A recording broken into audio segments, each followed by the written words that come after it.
வணக்கம். நீங்கள் இணைந்து கொள்வது நியூஸ் ஃபர்ஸ்டின் இரவு 8 மணி பிரதான செய்தியுடன்.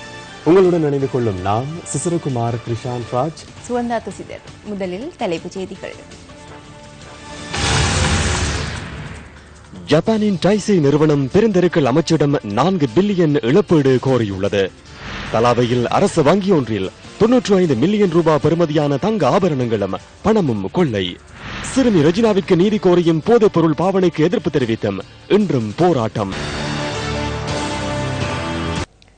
போதைப்பொருள் பாவனைக்கு எதிரான கண்டன பேரணிகள் முல்லைத்தீவில் இன்று இடம்பெற்றன. முல்லைத்தீவு பாண்டியன்குளம் சந்தியிலிருந்து பிரதேச செயலகம் வரை போதைப்பொருள் பாவனைக்கு எதிரான கண்டன பேரணி இடம்பெற்றது.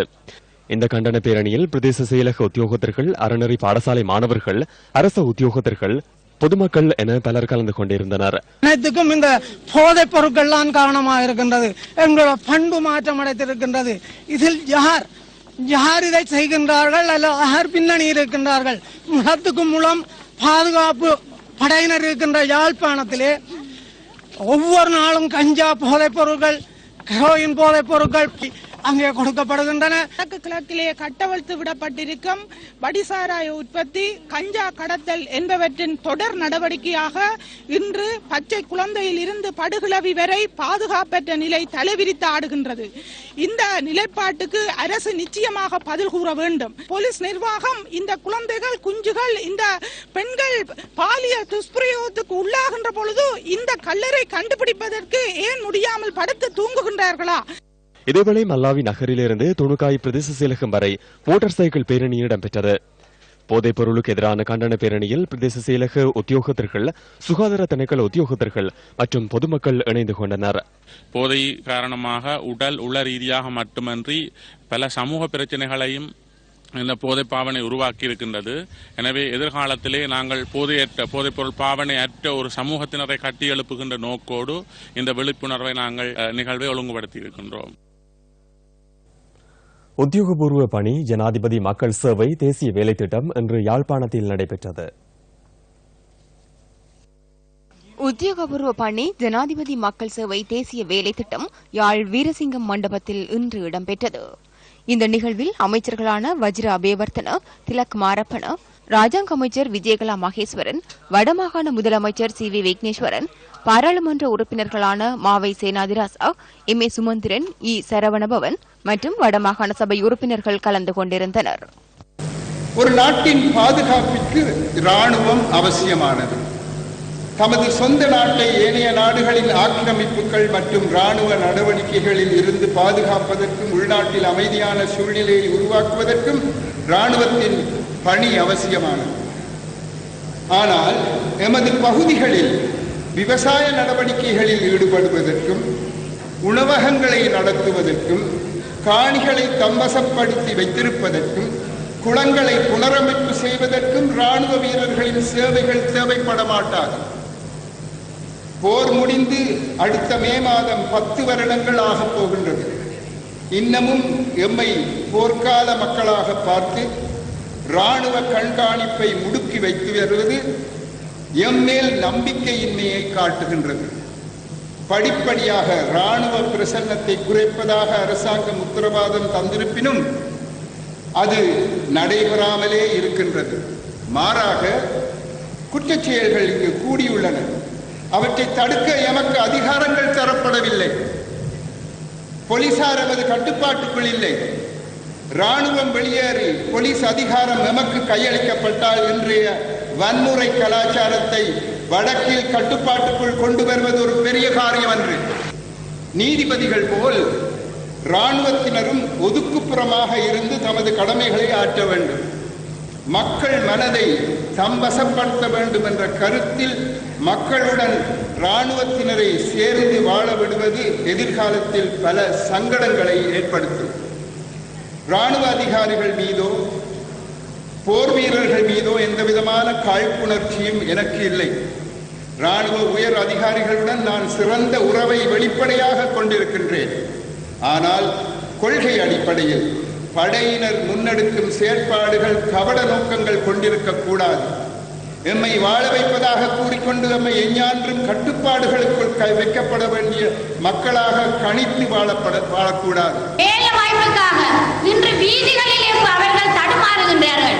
அந்த வேலை வாய்ப்பு அற்றையின்மை காரணத்தினால் தான் மது போதைக்கு இளைஞர்கள் ஆளாகின்றார்கள். உண்மையிலேயே இந்த மது போதையை கொண்டு வந்தவர்கள் இந்த 2009ஆம் ஆண்டு மே 18க்கு பின்னர் இந்த யுத்தத்தை முடிவுக்கு கொண்டு வந்த கடந்த கால அரசாங்கம் என்ன செய்தது? அரசியல்வாதிகளின் ஊடாக அவர்களுடைய வாகனத்திலே இங்கே போதுவஸ்தை வடக்கு கிழக்கு அனுப்பி இருக்கின்றார்கள். இன்றைக்கு போதுவஸ்தினுடைய ஆதிக்கம் வடக்கிலே யாழ் மாவட்டத்திலே தலை தூக்குகின்றது. எங்களுடைய மக்கள் இன்றைக்கு சட்டம் ஒழுங்கை இழந்திருக்கிறார்கள். வடக்கிலே ஒவ்வொரு நாளும் சிறுவர்கள் துஷ்பிரயோகம், பாலியல் வல்லுறவு, கொலைகள், வாழ்வெட்டுக்களை பெற்றுக் கொண்டிருப்பதற்கு யார் அதை தடுப்பதற்கு பொறுப்பு? சட்டம் ஒழுங்குக்கு பொறுப்பானவர்கள் பொறுப்பு. இந்த மைக்ரோ லோன்ஸ், ஒரு பெண்மணியை அவர்கள் போய் விரட்டி இருக்கிறார்கள். கர்ப்பிணி தாயை அவர்கள் போய் அச்சுறுத்தி இருக்கிறார்கள். கடனை கட்ட வேண்டும் என்று சொல்லி இருக்கிறார்கள். இத்தகைய கடன்கள் நீக்கப்பட வேண்டும். இதேவேளை காணி விடுவிப்பு தொடர்பில் அமைச்சர்களான வஜிர அபேவர்த்தன, திலக் மாரப்பன ஆகியோரின் தலைமையில் யாழ் மாவட்ட செயலகத்தில் கூட்டம் இடம்பெற்றது. இதேவேளை கிளிநொச்சி மாவட்டத்தில் காணி விடுவிப்பு தொடர்பில் கலந்துரையாடல் இடம்பெற்றது. கிளிநொச்சி மாவட்ட செயலகத்தில் மக்கள் பிரதிநிதிகள், அரசாங்க அதிபர், பிரதேச செயலாளர்கள் மற்றும் திணைக்கள அதிகாரிகளுடன் கலந்துரையாடல் இடம்பெற்றது. முல்லைத்தீவு ஒதியமலை தண்ணிமுறிப்பு பகுதியில் எரிந்த நிலையில் மனித எச்சங்கள் கண்டுபிடிக்கப்பட்டுள்ளன. வவுனியா சேனைப்புலவு பகுதியைச் சேர்ந்த தேவதாசன் கஜமுகன் என்ற 22 வயதான நபரே சடலமாக மீட்கப்பட்டுள்ளதாக நெடுங்கேணி போலீசார் தெரிவித்தனர். குறித்த நபர் கடந்த ஏப்ரல் மாதம் 17ஆம் தேதி காணாமல் போயிருந்தார். இந்த விடயம் தொடர்பில் சேனைப்புலவு பகுதியில் சந்தேகத்தின் பேரில் இருவர் கைது செய்யப்பட்டதாக போலீசார் தெரிவித்தனர். குறித்த நபர்களிடம் மேற்கொள்ளப்பட்ட விசாரணையை அடுத்து ஒதியமலை தண்ணிமுறிப்பு பகுதியில் எரிக்கப்பட்ட நிலையில் குறித்த நபரின் எச்சங்கள் நேற்று கண்டுபிடிக்கப்பட்டன. தகாத உறவே கொலைக்கான காரணம் என முதல்கட்ட விசாரணைகளில் கண்டறியப்பட்டுள்ளதாக நெடுங்கேணி போலீசார் தெரிவித்தனர். சந்தேக நபர்கள் எதிர்வரும் 14ஆம் தேதி வரை விளக்கமறியலில் வைக்கப்பட்டுள்ளனர். சம்பவம் தொடர்பில் ஒட்டுசுட்டான் போலீசார் மேலதிக விசாரணைகளை மேற்கொண்டு வருகின்றனர். பொருட்களை கண்டறியும் ஸ்கேனரை வைத்திருந்த 4 சந்தேக நபர்கள் கிளிநொச்சி பகுதியில் கைது செய்யப்பட்டுள்ளனர். கிளிநொச்சி போலீசாருக்கு கிடைத்த தகவலுக்கு அமைய நேற்று மாலை கிளிநொச்சி சிவபுரம் பரந்தன் பகுதியில் சோதனை முன்னெடுக்கப்பட்டது. இதன்போது அதிநவீன ஸ்கேனருடன் 4 சந்தேக நபர்கள் கைது செய்யப்பட்டனர். அச்சுவேலி, பளை மற்றும் கிளிநொச்சி பகுதிகளைச் சேர்ந்தவர்களே கைது செய்யப்பட்டனர். சந்தேக நபர்கள் கிளிநொச்சி நீதவான் நீதிமன்றத்தில் ஆஜர்படுத்தப்பட்டதை அடுத்து எதிர்வரும் 16ஆம் தேதி வரை விளக்கமறியலில் வைக்கப்பட்டுள்ளனர். கிளிநொச்சி அறிவியல் நகர் பகுதியில் நிலத்துக்கு அடியில் உள்ள பொருட்களை கண்டறியும் வசதியுடைய ஸ்கேனருடன் 2 சந்தேக நபர்கள் கடந்த மாதம் கைது செய்யப்பட்டமை குறிப்பிடத்தக்கது. யுத்தம் இடம்பெற்ற காலப்பகுதியில் தங்கம் புதைக்கப்பட்டிருக்கலாம் என்ற சந்தேகத்துடன் வடமாகாணத்தின் மன்னார், முல்லைத்தீவு, வவுனியா மற்றும் கிளிநொச்சி ஆகிய மாவட்டங்களில் கடந்த காலங்களில் அகழ்வு பணிகள் முன்னெடுக்கப்பட்டன. எனினும் குறித்த பகுதிகளில் இதுவரை தங்கம் கண்டுபிடிக்கப்படாத நிலையில் மக்கள் இவ்வாறு குற்றம் சாட்டுகின்றனர். கூறி ஒரு சில தொகுதி பெற்றுக்கொண்ட அவர்கள் அகல் பணியில் எடுத்துக்கொண்ட நகைகளில் நினைக்கிறேன் ஒரு 10% மக்களுக்கு வழங்கிவிட்டு பின்பு அவர்களுக்கு மிகுதியை வழங்குவதாக கூறிவிட்டு அதற்கு பிறகு எந்த விதமான செயற்பாடும் இல்லாமல் கடந்த அரசாங்கம் மாறி இப்ப புது அரசாங்கம் வந்திருக்கு. புது அரசாங்கம் வந்த பிற்பாடு நிறைய அகல் பணிகள் மேற்கொண்டுகிறார்கள். ஆனால் அகல் பணியில எதுவிதமான நகைகளுமோ இல்லை எதுவுமே சிக்கவில்லை. 2009ஆம் ஆண்டு இறுதி கால பகுதிகளிலேயே மீட்கப்பட்ட அல்லது அரசாங்கத்தின் ஊடாக எடுக்கப்பட்ட அந்த நகைகளுக்கு அல்லது அந்த மீட்கப்பட்டிருந்த அந்த நகைகளுக்கு இன்னும் முடிவுகள் கிடைக்கப்படவில்லை. மக்கள் தங்களுடைய நகைகளை தேடி இந்த அரசாங்கத்திடம் விண்ணப்பித்திருக்கின்ற நிலையில் இவ்வாறு நகை தேடுவதானது ஒரு நகைப்புக்கிடமானதாகவே நாங்கள் இந்த விடயம் தொடர்பில் ராணுவ ஊடக பேச்சாளரிடம் நாம் வினவினோம். 2009ஆம் ஆண்டு இறுதிக்கட்ட யுத்தத்தின் போது பெற்றுக்கொண்ட தங்கங்களில் சில கடந்த ஆட்சியில் உரியவர்களிடம் பிரித்து கொடுக்கப்பட்டதாகவும் எஞ்சியவை தொடர்பில் தமக்கு தெரியாது எனவும் ராணுவ ஊடக பேச்சாளர் குறிப்பிட்டார். இறுதிக்கட்ட யுத்தத்தின் போது பெற்றுக்கொண்ட தங்கம் தொடர்பில் தகவல் அறியும் உரிமை சட்டத்தின் மூலம் அறிந்து கொள்ளுமாறு ராணுவ ஊடக பேச்சாளர் பிரிகேடியர் சுமித் அத்தபத்து நியூஸ் ஃபர்ஸ்டுக்கு தெரிவித்தார்.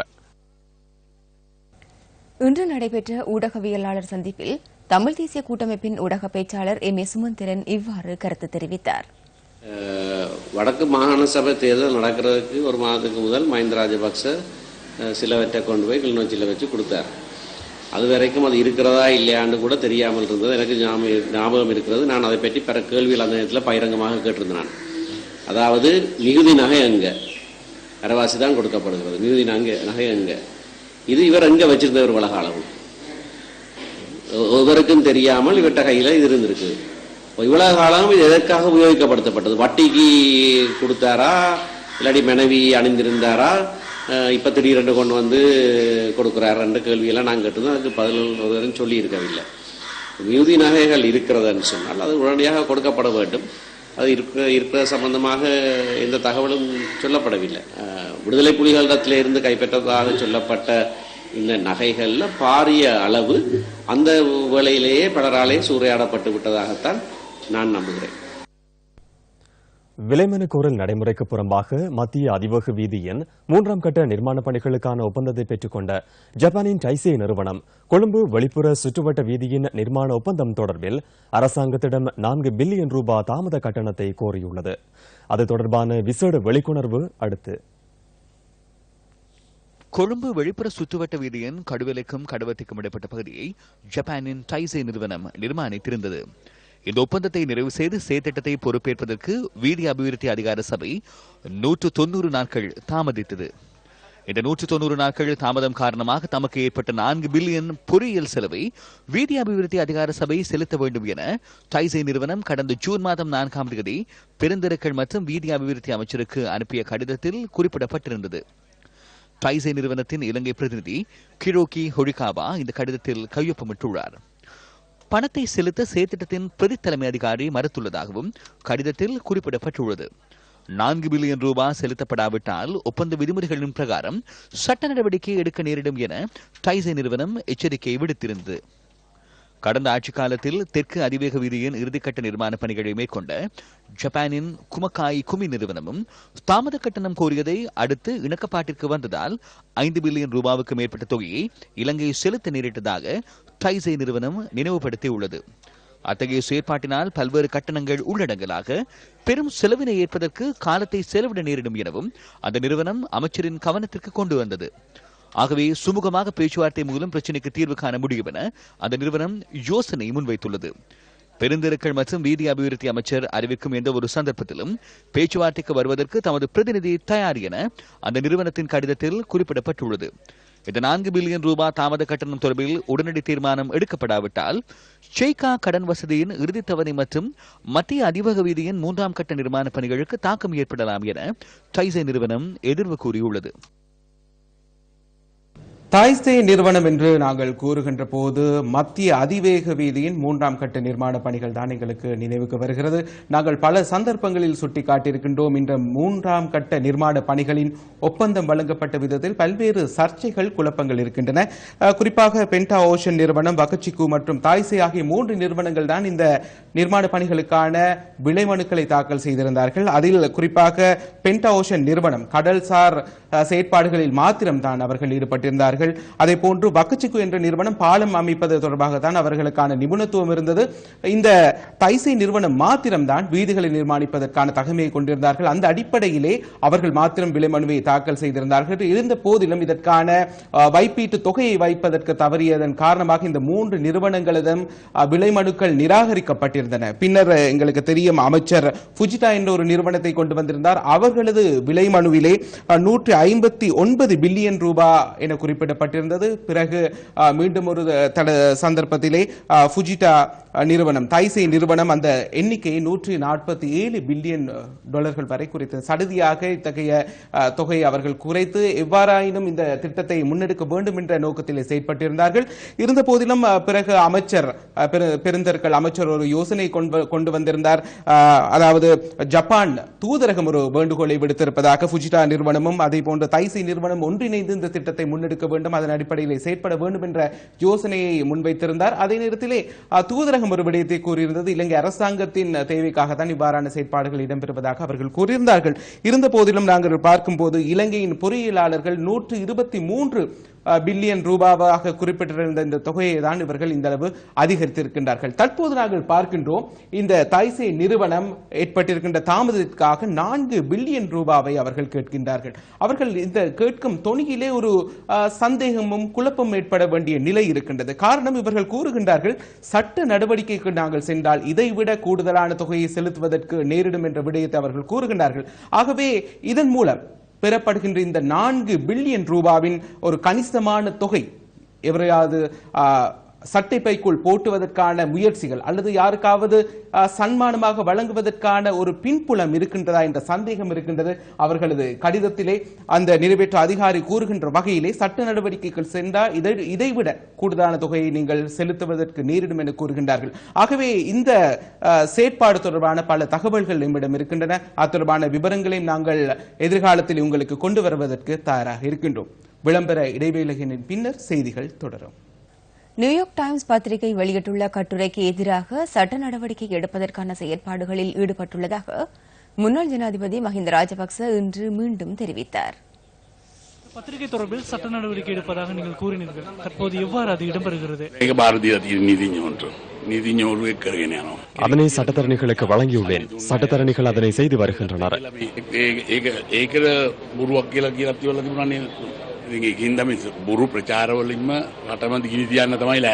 சட்ட நடவடிக்கை எவ்வாறு இடம்பெறுகிறது? இது ஒரு கட்சியுடன் தொடர்புபட்ட விடயம் அல்லவா? கட்சியை முன்னின்று செயற்படுகின்றது.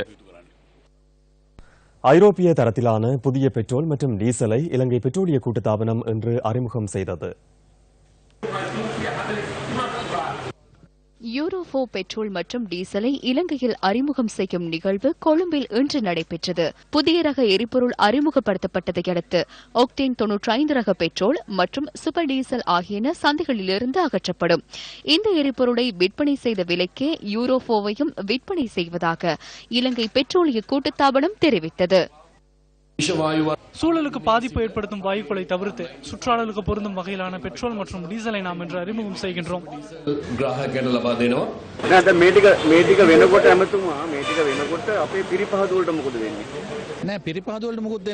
இல்லை, சுத்திகரிப்புக்கு எதுவும் நடக்காது. நாட்டுக்கு அவசியமானவற்றில் 3/1 சுத்திகரிக்கப்படுகிறது. எமது சுத்திகரிப்பில் குறை ஏற்படவில்லை.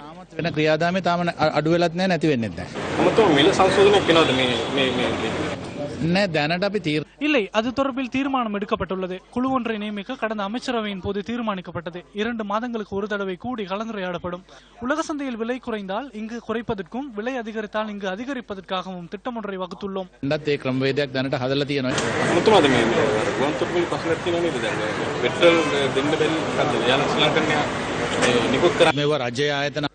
இவை அரச நிறுவனங்கள். எமக்கு வழங்குவதை நிறுத்த முடியாது. எடுத்த சில தினங்களில் ஜனாதிபதி, பிரதமர் மற்றும் குறித்த அமைச்சருடன் கலந்துரையாடி இது குறித்து தீர்மானம் எடுப்போம்.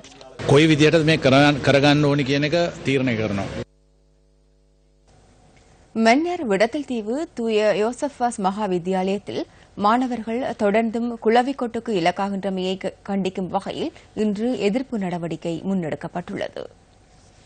பாடசாலைக்கு சென்ற மாணவன் ஒருவன் இன்று காலை குளவிக்கோட்டுக்கு இலக்கானதை அடுத்து எதிர்ப்பு நடவடிக்கை மேற்கொள்ளப்பட்டுள்ளது. தமது எதிர்ப்பை வெளிப்படுத்தும் வகையில் பாடசாலைக்கு சென்ற பிள்ளைகளை பெற்றோர் மீண்டும் வீட்டுக்கு அழைத்து சென்றுள்ளனர். பாடசாலையில் காணப்படும் குளவிக்கூடுகளை அகற்ற பாடசாலை நிர்வாகமோ வலய கல்வி பணிமனையோ இதுவரையில் உரிய நடவடிக்கை மேற்கொள்ளவில்லை என பெற்றோர் குற்றம் சாட்டினர். இதுவரையில் 8 மாணவர்கள் குளவிக்கோட்டுக்கு இலக்காகியுள்ள நிலையில் தொடர்ந்தும் தமது பிள்ளைகளை பாடசாலைக்கு அனுப்ப அச்சமாக உள்ளதாக பெற்றோர் குறிப்பிடுகின்றனர். குளவிகள் கூடுகள் அதிகரிக்கப்பட்டிருக்கின்றன. கடந்த 2-3 வாரங்களாக குளவிகளின் ஆதிக்கம் படிப்படியாக நாளுக்கு நாள் அதிகரித்து கொண்டு வந்தமையில இப்போது 25 கூடுகளை அதிகரித்த நிலையில் காணப்படுகிறது. இந்த விடயம் தொடர்பில் விடத்தல் தீவு தூய ஜோசப்பாஸ் மகா வித்தியாலய அதிபர் மைக்கேல் கிறிஸ்டியானிடம் நியூஸ் ஃபர்ஸ்ட் வினவியது. பாடசாலை கட்டடங்களில் காணப்படும் குளவிக்கூடுகளை அகற்றுவதற்கான நடவடிக்கை எடுக்கப்பட்டுள்ளதாக அவர் கூறினார். மன்னார் மாவட்டத்தில் தீயணைப்பு பிரிவினர் இன்மையால் யாழ் மாவட்ட அலுவலகத்துக்கு அறிவித்துள்ளதாகவும் இன்றிரவு குளவிக்கூடுகள் அகற்றப்படும் எனவும் பாடசாலையின் அதிபர் குறிப்பிட்டார். தரம் 1 தொடக்கம் உயர்தர வகுப்பு வரை காணப்படும் விடத்தல் தீவு தூய ஜோசப் வாஸ் மகாவித்தியாலயத்தில் 284 மாணவர்கள் கல்வி பயில்கின்றனர். அதிபர் உட்பட 24 ஆசிரியர்கள் கல்வி கற்பிக்கின்றனர். இந்த நிலையில் மாணவர்களினதும் ஆசிரியர்களினதும் நலன் கருதி வலய கல்வி பணிமனையின் அனுமதியுடன் இன்று விடுமுறை வழங்கப்பட்டதாகவும் விடத்தல் தீவு தூய ஜோசப் வாஸ் மகாவித்தியாலய அதிபர் நியூஸ்போஸ்டுக்கு கூறினார். இதேவேளை ஆஸ்திரேலியா பிரவுன்ஸ்விக் தோட்டத்தின் குயின்ஸ்லாந்து பிரிவில் தேயிலை கொழுந்து பறித்துக் கொண்டிருந்த தொழிலாளர்கள் இன்று காலை குளவி கொட்டுக்கு இலக்காகியுள்ளனர். குளவி கொட்டுக்கு உள்ளான 15 பெண் தொழிலாளர்கள் ஆஸ்திரேலியா மாவட்ட வைத்தியசாலையில் அனுமதிக்கப்பட்டனர். இவர்களில் 12 பெண் தொழிலாளர்கள் வீடு திரும்பிய நிலையில் 3 பெண் தொழிலாளர்கள் தொடர்ந்தும் ஆஸ்திரேலியா வைத்தியசாலையில் சிகிச்சை பெற்று வருகின்றனர். கோரிக்கைகள் சிலவற்றை முன்வைத்து வாழைச்சேனையில் ஒருவர் ஆரம்பித்த சாகும் வரையான உண்ணாவிரத போராட்டம் இன்று மாலை முடிவுக்கு கொண்டு வரப்பட்டது. வாழைச்சேனை கண்ணகிபுரம் பகுதியைச் சேர்ந்த முனுதாஸ் ஸ்ரீகாந்த் என்பவரே சாகும் வரை உண்ணாவிரத போராட்டத்தை ஆரம்பித்தார். வாழைச்சேனை கோரளைப்பற்று பிரதேச செயலகத்துக்கு முன்பாக இந்த உண்ணாவிரத போராட்டம் நடத்தப்பட்டது. நுண்கடன்களை அரசாங்கம் பொறுப்பேற்க வேண்டும், யுத்தத்தால் பாதிக்கப்பட்டவர்களுக்கு உதவிகள் வழங்கப்பட வேண்டும் உள்ளிட்ட கோரிக்கைகளை முன்வைத்து இந்த போராட்டம் நடத்தப்பட்டது.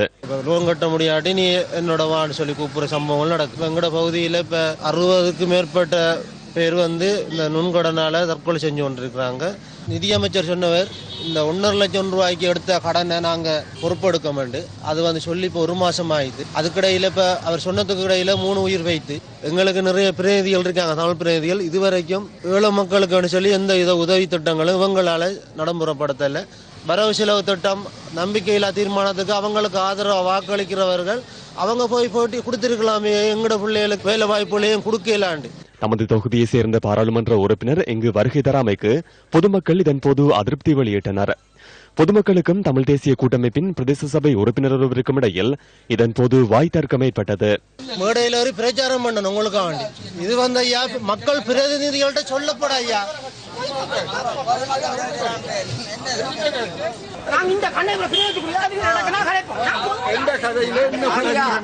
நீங்க பாப்புலைக்கு நான் எல்லாரும் குதிக்கல ஒரு எம்பிஏ மட்டும் குறிப்பிட்டு சொல்ற காரணம் அவர் வந்தவர் வீட்டுக்கு போடுங்க, நாங்க வருவோம் உங்களுக்கு தீர்ப்போம் சொன்னேன் முடிக்கிறார் வருவார். இப்ப அவரு சாகம் வரும் அமைக்கிறார். சில விளச்சாரத்துக்கு போது வந்தாலும் வருவார். அப்ப அரசியல் நடத்துவேன், அதை வச்சு அரசியல் நடத்துவேன். அதான் நீங்க அதை வச்சு அந்த புனத்தை வச்சு அரசியல் நடத்தி முடிச்சுடுவேன். அதன் பின்னர் வழங்கப்பட்ட வாக்குறுதியை அடுத்து உண்ணாவிரத போராட்டம் முடிவுக்கு வந்தது. அனுராதபுரம் தலாவு பகுதியில் உள்ள அரசு வங்கியொன்றுக்குள் நுழைந்த சிலர் 95 மில்லியன் ரூபாய் பெறுமதியான தங்க ஆபரணங்களையும் பணத்தையும் கொள்ளையிட்டுள்ளமை தெரியவந்துள்ளது. சந்தேக நபர்கள் கடந்த சனிக்கிழமை அல்லது ஞாயிற்றுக்கிழமை வங்கியை கொள்ளையிட்டிருக்கலாம் என போலீசார் சந்தேகம் வெளியிட்டுள்ளனர். இரும்பு வெட்டுவதற்கு பயன்படுத்தப்படும் கருவியொன்றை பயன்படுத்தி வங்கியின் பின்புற நுழைவாயிலை உடைத்து உள்ளே நுழைந்த கொள்ளையர்கள் 3 பெட்டகங்களை உடைத்துள்ளதாக போலீசார் தெரிவித்தனர். பாதுகாப்பு கேமரா கட்டமைப்பை திருடர்கள் கலற்றி சென்றுள்ளனர். எச்சரிக்கை மணியோசையும் துண்டித்துள்ளனர். வார நாட்களில் மாத்திரமே பாதுகாப்பு அதிகாரிகள் தங்கியிருப்பதாக போலீசார் கூறுகின்றனர். தங்கம் மற்றும் பணம் வைக்கப்பட்டிருந்த பெட்டகங்கள் கொள்ளையடிக்கப்பட்டுள்ளன. வங்கியிலிருந்து 4 பெட்டகங்களை உடைத்து தங்க ஆபரணங்கள் மற்றும் பணத்தை சந்தேக நபர்கள் கொள்ளையிட்டுள்ளதுடன் அதன் மொத்த பெறுமதி 95 மில்லியன் ரூபாவாகும். வங்கி கட்டடத்துக்கு பின்புறமாக உள்ள தனியார் காணி மற்றும் சந்தேக நபர்கள் தப்பிச் சென்றிருக்கலாம் என சந்தேகிக்கப்படுகின்ற வீதிகளில் இன்று மோப்ப நாய்களை பயன்படுத்தி தேடுதல் மேற்கொள்ளப்பட்டுள்ளது. பாதனிய அனுராதபுரம் பிரதான வீதியின் தலாவு போலீஸ் நிலையத்திலிருந்து சுமார் 750 மீட்டர் தொலைவில் இந்த அரசு வங்கி அமைந்துள்ளதுடன் வங்கி கொள்ளையடிக்கப்பட்டதை அதிகாரிகள் இன்று காலை வேளையிலேயே அறிவித்துள்ளனர். வரலாற்று சிறப்புமிக்க மன்னர் மடு திருத்தலத்தின் வருடாந்த திருவிழா இன்று நடைபெற்றது. நவநாள் ஆராதனைகளை தொடர்ந்து நேற்று நட்கருணை ஆராதனை இடம்பெற்றது. மன்னார் மறைமாவட்ட ஆயர் இமானுவேல் பெர்னாண்டோ ஆண்டகை இன்று காலை 6 மணிக்கு திருவிழா கூட்டு திருப்பலியை ஒப்புக் கொடுத்தார். கொழும்பு துணை ஆயர் மேக்ஸ்வெல் சில்வா ஆண்டகையும் கூட்டு திருப்பலியில் கலந்து கொண்டிருந்தார். திருவிழா திருப்பலியை தொடர்ந்து மடு அன்னையின் திருச்சுரூப பவனி இடம்பெற்றது. அன்னையின் ஆசிர்வாதத்தை பெறுவதற்காக நாட்டின் பல பாகங்களில் இருந்தும் பெருந்திரளான பக்தர்கள் மடு திருத்தலத்திற்கு வருகை தந்திருந்தனர். திருச்சுரூப பவனியை தொடர்ந்து திருச்சுரூப ஆசிர்வாதம் நடைபெற்றது. இலங்கை அணிக்கு எதிரான கிரிக்கெட் தொடரில் பங்கேற்கவுள்ள தென்னாப்பிரிக்க குழாம் இன்று இலங்கையை வந்தடைந்தது. இரு அணிகளுக்கும் இடையிலான முதலாவது டெஸ்ட் கிரிக்கெட் போட்டி எதிர்வரும் 12ஆம் தேதி காலி மைதானத்தில் ஆரம்பமாக உள்ளது. தென்னாப்பிரிக்கா 2 டெஸ்ட் 5 சர்வதேச ஒருநாள் மற்றும் ஒற்றை சர்வதேச 20-20 கொண்ட தொடர் ஒன்றில் இலங்கை அணியுடன் மோத உள்ளது. தொடரின் முதல் 2 டெஸ்ட் போட்டிகளிலும் இலங்கை அணித்தலைவர், முகாமையாளர் மற்றும் பயிற்றுவிப்பாளர் தொடர்பில் நிச்சயமற்ற தன்மை நிலவுகின்றது. மீண்டும் சந்திக்கலாம். 10:45 பிரதான செய்திகள். வணக்கம்.